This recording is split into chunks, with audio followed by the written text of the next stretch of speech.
Hello, everyone. I think it's live before it shows us we're live, so just saying hello. All right, looks like we're good now. Today is Wednesday, March 10th, 2021, and this is our weekly update for North Tonawanda City Schools. So we have a lot of things brewing. Spring is in the air. It's a nice warm day, and there's a lot of things happening because of that. So the first thing is we're launching today a new thought exchange where parents are encouraged to go on to give us some comments and feedbacks, and then we ask you to go back and visit it throughout the week that it's up to rate other parents' thoughts on it. And what we're looking at is, and the question says, planning for the future. If schools are back to normal, either later this year or next September, what things from this year might you be looking for and like to stay once we're back and we're in full mode? Okay, so it's been a big conversation with school districts about what do we do with the remote students? What if someone doesn't want to send their kid back to school?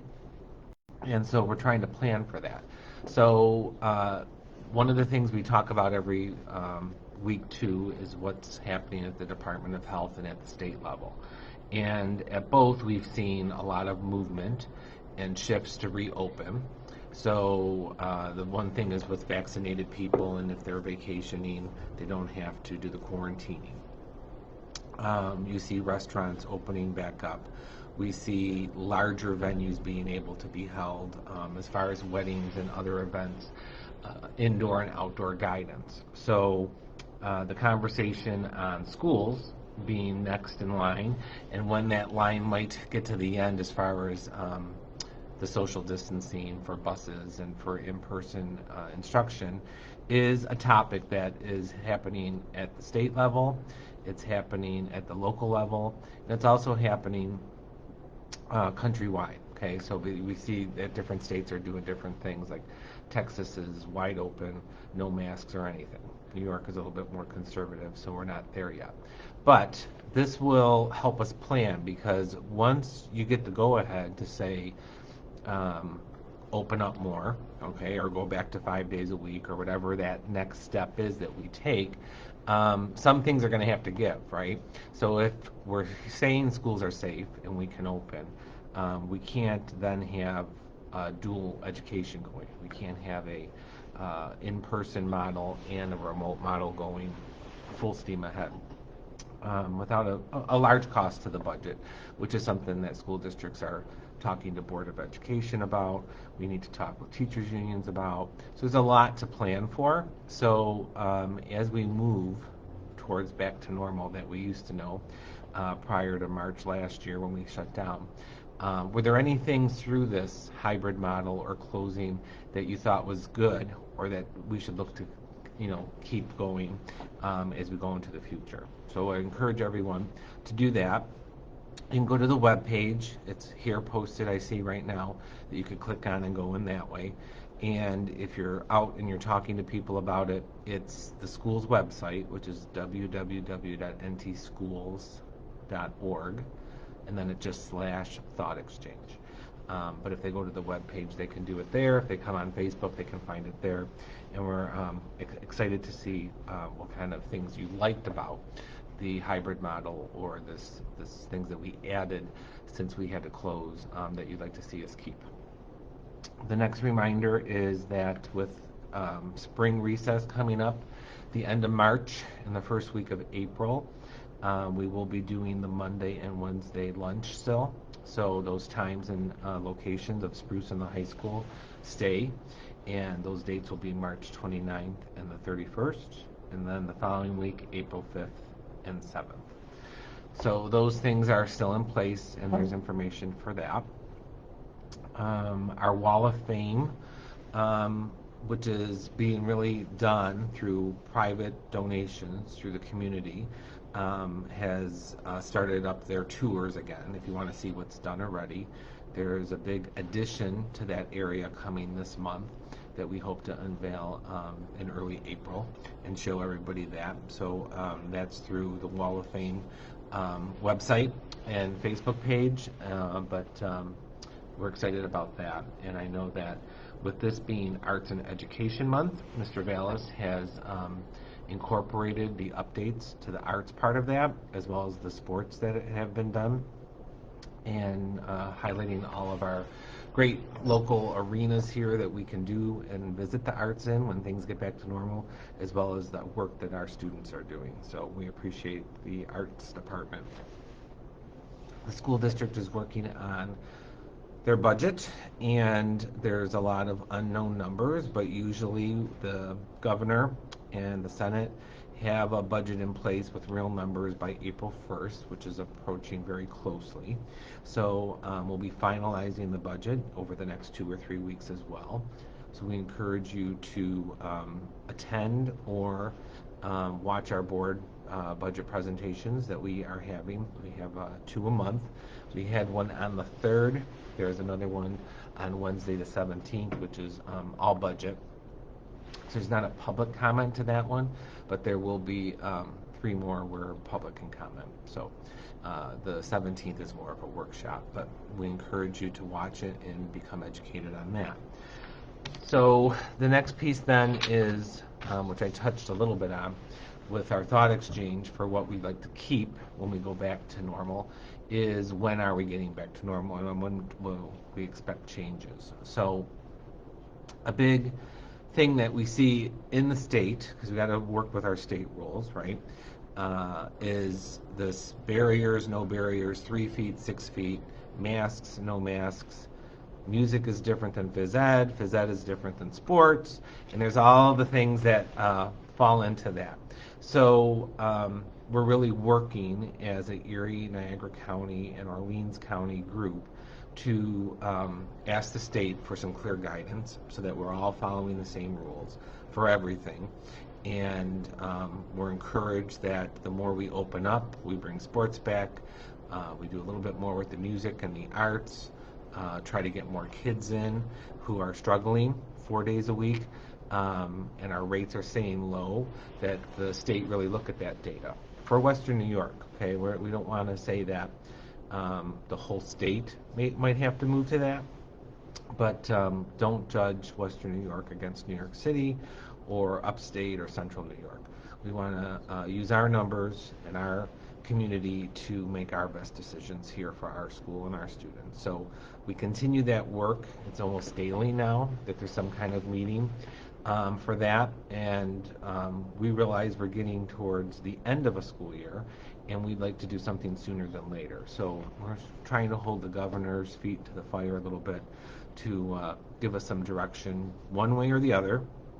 Either just tell us we're going to stay the way we are for the rest of the school year, or if we're going to do something different, give us enough time to plan for it so we can do it safely, and let's do something, April, so we still have a couple months of school left to enjoy that.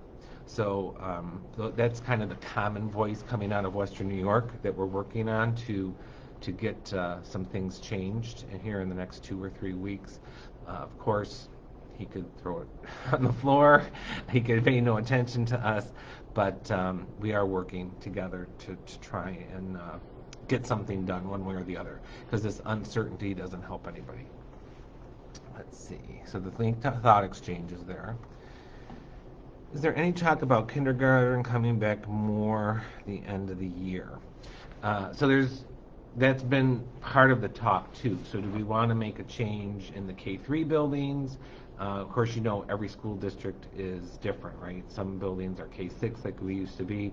Some are K-1, some are K-4. They're all different configurations. So I think at that point you look at the grade level, right? So we'll do kindergarten, or we'll do first, or we'll do second. And it doesn't matter what the building is. Right now, the talk isn't just for kindergarten coming back more before the end of the year.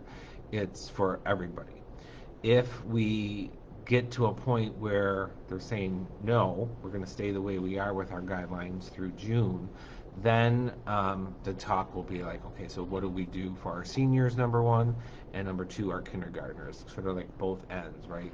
We want to start them off with a strong start, and we want to make sure that we're sending them out with everything they need to have to graduate. It seems unbelievable to me, but it is March 10th, and we still don't know what we're doing with state testing or regions testing. It's still hanging out there of a possibility. So the state is in a little bit of turmoil, from the governor's office right down to local, as well. So it's budget time. That's never easy to begin with. Throw in a pandemic, throw in all the things that are happening with the governor's office, and things tend to come to a grinding halt. So we need to push forward. We need to, if you know people in your area that are the local legislators, tell them, listen to the superintendents, listen to the teachers, that we're sending them letters. We're trying to get to their people, to contact them, to get it into the right hands, so that we can have some clear direction to go forward. Every school district's got the same questions, right? Prom, can we do one, can we not? Graduation, how many people? Do we have to test? Do we not have to test? For COVID before they can come to an event. And spring sports are coming, right? Which is more outdoor, which should be better. So what do we do about, participants and people coming to watch? Because in the winter, we saw that was limited. So every season, every temperature change, every day is a different change, and we're trying to stay ahead of it so that people aren't caught off guard. And our main thing, and I know a lot of parents want their children back in school, which is absolutely right, but at the same token, they want them back in a safe environment. And when people say schools are safe right now, look at the numbers, schools are safe. Yeah, we're safe at 50% capacity. We're safe at wearing masks. We're safe at social distancing. And when we're at 100% capacity, we won't be social distancing like we are now. And not that we won't require masks, but it's a lot harder to watch 25, 100, 300 kids that they always have their mask on than it is 10, 15, 20, right? So those are the types of things we have to watch. The other thing is, we've seen an uptick after every sort of holiday or recess, and the data sort of shows that when there is a COVID outbreak, it started outside of school and they came to school with it. Wasn't picked up from someone in school. So as we go into spring break now and people are feeling they have vaccinated, they're going to be doing more. And we know students are not getting the vaccine. So we could see an uptick in COVID, because of that, where the parents are fine, they're vaccinated, but they're carriers, and now the kids are going to turn more positive. Of course, we don't know any of that to be true, but those are all the things that I know that the CDC, the Department of Health, and the government kind of warns us and watches us about these spikes that we could have. So we have to be careful with that. I may be misinformed, but isn't there any power granted to superintendents to create their own reopening plan and abide by it, instead of reaching out to the governor and wanting X amount of weeks to respond? So yes and no. We can always do more restrictive than what's in the state guideline, but superintendents have to build a plan that are following the state guidelines. If we don't, you could lose state funding. Then you have unions that can complain and file and take you to court because you didn't follow the safety recommended things. So where you see school districts doing things a little bit differently, it's because they were still able to maintain social distancing. They had a greater number of students opt to stay home so they could bring more kids back, or they're being more restrictive. But just to sort of say District NT or District Tonawanda or District Star Point is going to do this, and this is our rule when it's not following CDC guidelines and the state guidelines, would just be an open checkbook for a lot of lawsuits. Any update on prom or graduation? We're planning sort of a A, B, and C options. What if we had to have graduation tomorrow and prom, what we could do if things open up, if we can have more people, if it can be outdoor instead of indoor. All those things are being looked at as we talk. So there will be, for sure, a graduation.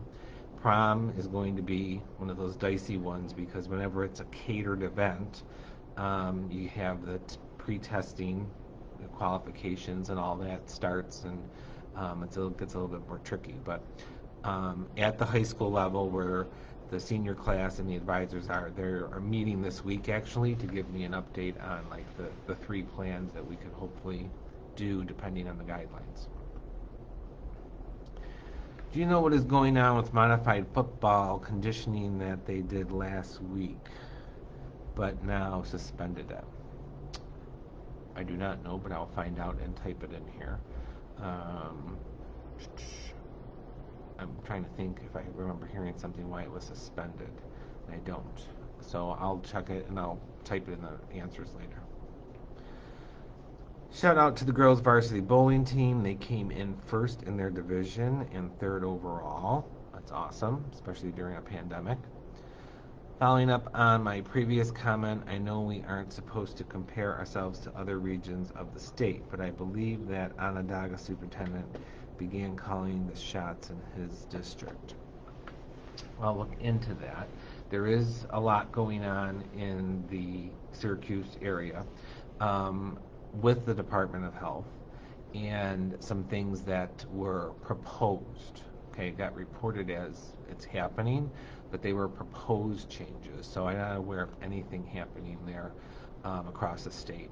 We were on call this morning with about 30 superintendents from basically Rochester over to Newport, all that way, and everyone in between, and we were all on the same page. So I don't know that there's what's happening exactly in Onondaga, except that there was a report that that area in the Department of Health were making some proposed changes, but nothing enacted yet. Will remote learning be available to the end of the year no matter what? Waiting for a vaccination, at-risk family at home. I know by next school year everyone will be vaccinated. So that's the question, right? And that's probably the reason for a thought exchange too, as to what we're going to do. Currently, every student got a regular schedule this year, and their regular teacher is the remote teacher for them. And they have Wednesdays to do that. They send out work at other times. At some of the buildings, we have other teachers chiming in, checking in on them, doing math and reading lessons at the elementary level. And that's doable with Wednesdays off and a smaller class coming to the teacher's room on a daily basis. If the governor is to say all the restrictions are gone, schools are safe, come back, they wouldn't have Wednesdays necessarily to do that. And now they have, say their full class or at least 90+% of their class back. So it might be a change of a teacher for who their remote teacher is if we have to still offer that. But I know a lot of school districts are hoping not to have to offer a remote once we get the clearance to just go back to normal. All right. So that's all the questions. There's a lot of things I covered at the beginning. So there is a new thought exchange out about anything that the hybrid learning brought that you'd like to keep, like this one parent about the remote option.